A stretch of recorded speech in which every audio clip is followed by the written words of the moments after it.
Hi, this is Charles Hoskinson broadcasting live late at night from Toronto, Ontario. I'm here in town for the BRI's annual summit. I was invited to speak, and I'll be speaking tomorrow. But as many of you notice, there's a lot of stuff going on right now in the markets, and everything's kind of a unique place. And so I figured I'd make a video before I went to bed, even though it's quite late here. It's almost 1 o'clock in the morning. It's about 12:30 of what we know, what's going on. So FTX is a major financial player, and they do a little bit of everything, a little bit of the money transmission stuff, a little bit of the market making stuff, a little bit of the trading stuff. And they were led by Sam Brinkman-Fried. And SBF, as we all call him in the industry, was recently going on a tycoon surge. Throughout this year, he made or attempted to make many high-profile acquisitions, like the Voyager acquisition, for example. Now, Sam, on paper, apparently was worth quite a bit of money. He was a decabillionaire, so technically had assets over $10 billion. And the books of his organizations cumulatively were over that much as well. It looks like what's occurred is that FTX was, through a series of transitive relationships, closer to what occurred with Luna than people let on. So Luna, as many of you know, when it collapsed, created a cascading series of failures for things like Three Arrows Capital and others, and it's created an enormous amount of instability in the market that the market is still attempting to digest.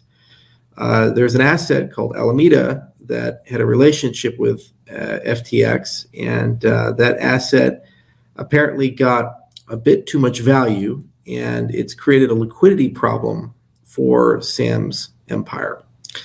And it may be the case, that, and more will be discovered soon, that he's insolvent and as a result requires a bailout or acquisition, basically a shotgun wedding to continue operations. And if he doesn't get that bailout, that there's a good possibility that his FTX will go out of business. It'll get liquidated. Much in these things tends to get discovered.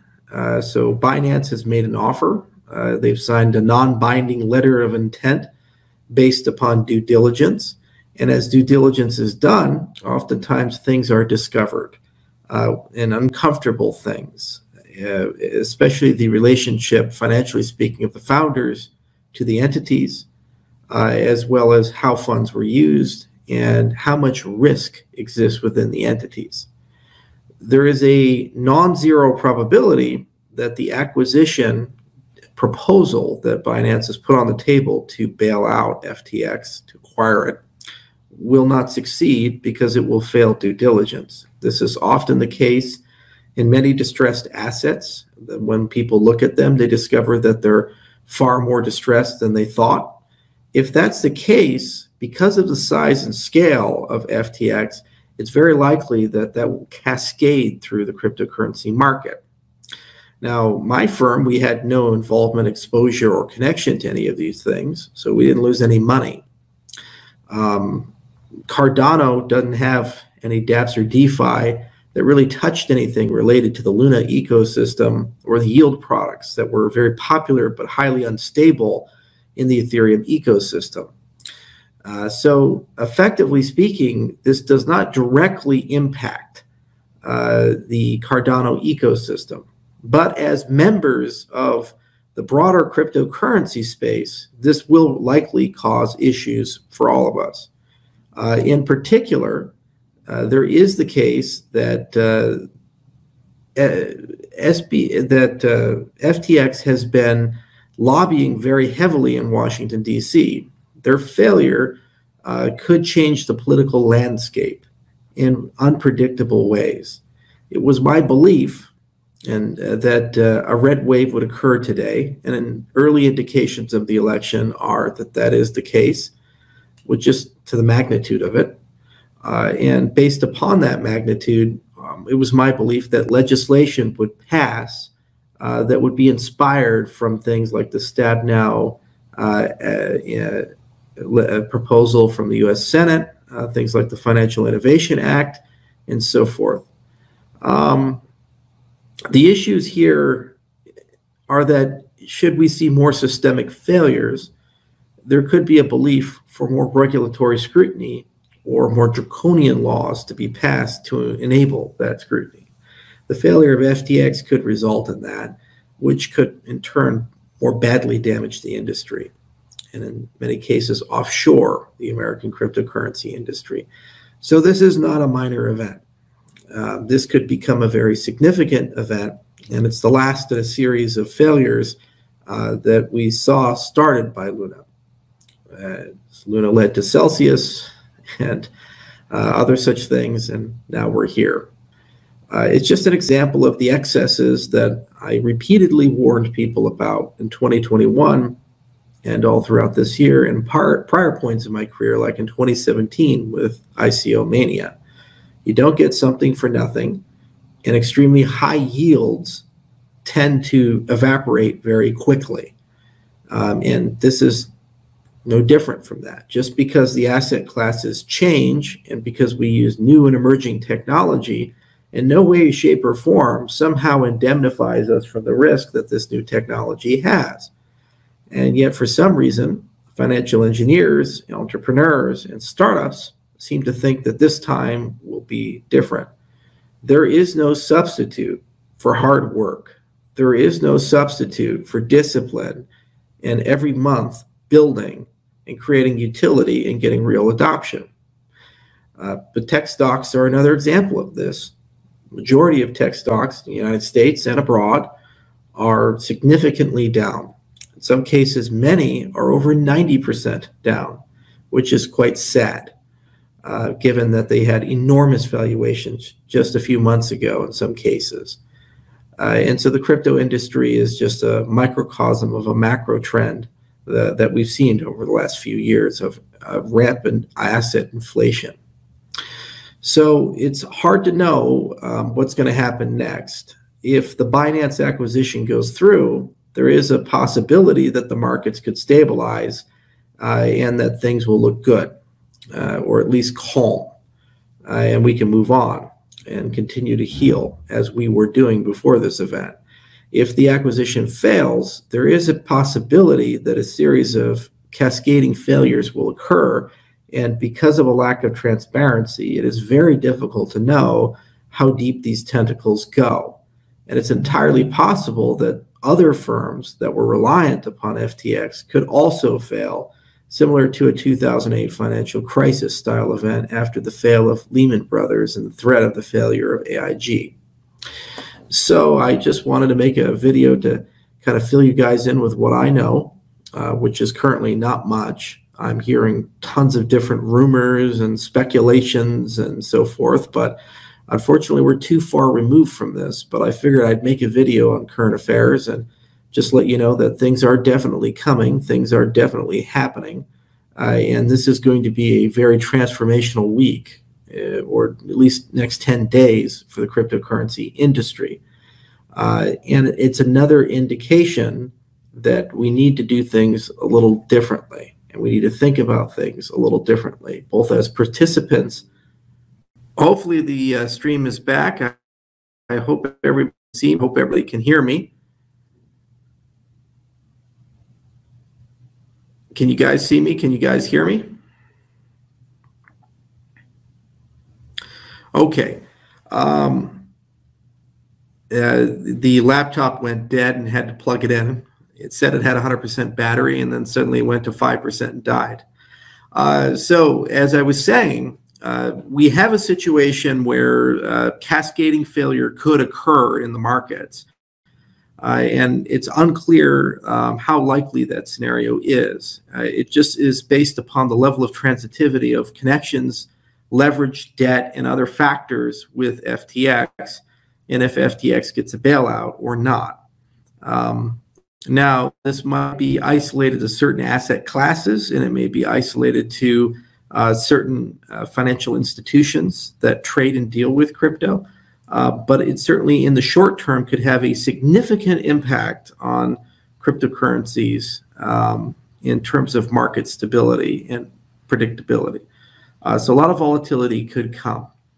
Now, we will know a lot more this week and next week as due diligence is done, and if Binance chooses to go to the next level and go from a non-binding to a binding acquisition offer, as well as some more forensic accounting is done on how bad the situation really is at FTX and the level of insolvency they have and how their assets have been moving around and what the accounting tells us.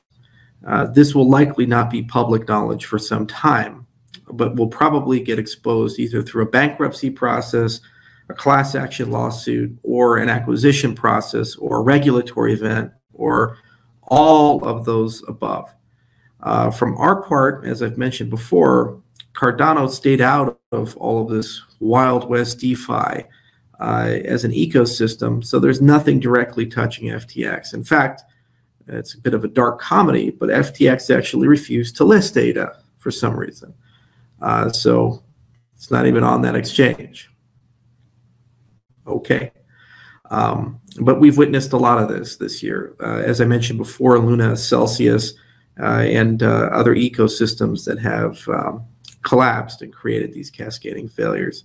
This happens, especially in emerging markets and especially in global markets. And you just have to deal with them. You take the good and you take the bad.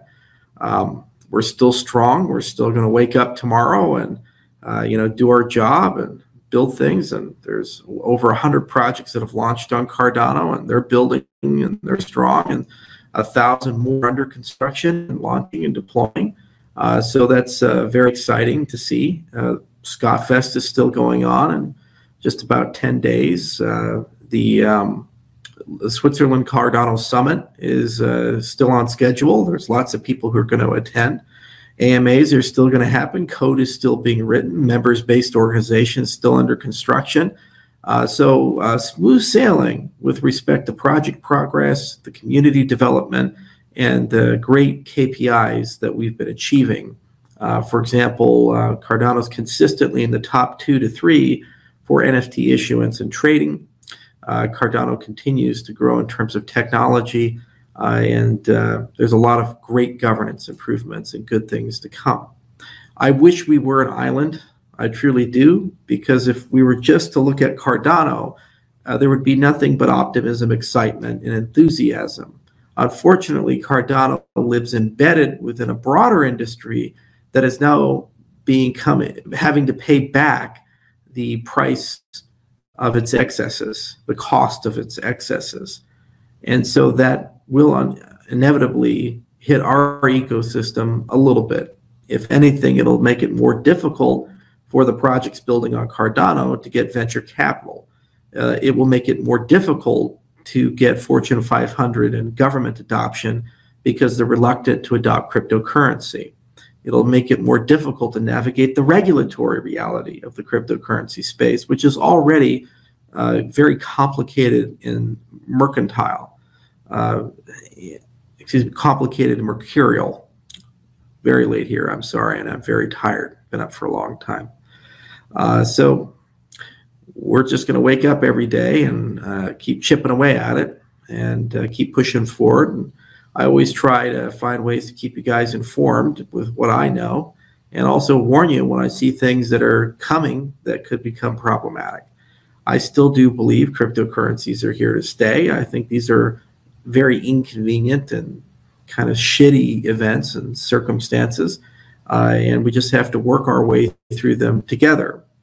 I remember not too long ago that I made a video when Luna collapsed and mentioned to the community that we could get through it and things are going to be okay. The day of it, it's always tough. And I imagine there's a lot of people that are heavily invested in those ecosystems, FTX and others that are connected to it, that are hurting a lot today. And I am truly sorry that you feel that pain. I wish there's something we could do to help you out. We really can't. The markets have to work their way through. I hope that you can find a way to move on through and realize that the industry itself is still going to be here tomorrow, and that the technology of the industry, the accomplishments of the industry, the things that we're doing are still going to shine bright through all of this in the long term. There's a lot of great and wonderful things happening, and I'm sure that wiser minds will prevail, and the leaders in this industry, especially at the fintech side, will come together, and they'll find ways to ameliorate this situation. Situations like this, as I mentioned, do tend to invite litigation. They tend to invite regulation, and they tend to invite enormous scrutiny. And I suspect that that will be enhanced quite a bit should FTX fail. And let me be clear, the purchase of FTX by Binance is no silver bullet. There are still many things that have to happen in order for this to be completely cleared from the market. And it is not clear the transitive financial relationships between different firms. It is what it is in that respect. So overall, pretty shitty day for crypto, and unfortunately not an unexpected one. The good news is there's not many of these players left, and there's not much of this rampant speculation left in this respect. The after effects, the hangover of 2021 is starting to fade a bit, and I think this might be the bottom, one of the last ones to deal with. It's going to be hard to predict how bad it will be, and it could certainly potentially be very bad, but there's not many more firms that were like FTX or Alameda or like Three Arrows Capital and so forth, at least in this cycle. I truly do hope that this is the last cycle of this nature. I've been through, I think, 7 of them now, and they keep getting more complicated and difficult, and this was really the first one that involved a heavy amount of institutional structuring. When sophisticated financial engineering gets involved, they tend to make fabulous returns, but they also tend to fabulously fuck things up because they're really good at that. And we saw that in 2008, and we've seen that long-term capital management in 1998, the S&L crisis in the early 90s, Black-Scholes crisis in 87. We've seen it a lot. And unfortunately, it entered our space. And when I saw everything get so big in 2021, I realized that at some point that would come to an end. And now we're witnessing that. Now, I don't believe for a moment that crypto's best days are behind it, and we won't see the same economic clout and scale ever come back. It will. In fact, I think we'll eclipse it in the long term. But we have to eclipse it with users, utility, and social significance. We have to eclipse it because the 300 million people who are in the ecosystem are in it because they're doing stuff instead of just speculating. And too many cryptocurrencies floating around, too many instruments floating around, unfortunately, are still living in that rampant era. And that has to stop. And it's now going to, because it'll either run out of money or regulation will crush it. I really hope that wiser minds can prevail. And I really hope that people can realize the tribalism has to stop. I often call for it. And I don't really care what you think about me or say about me, but you do have to understand something, that we actually are all in the same boat.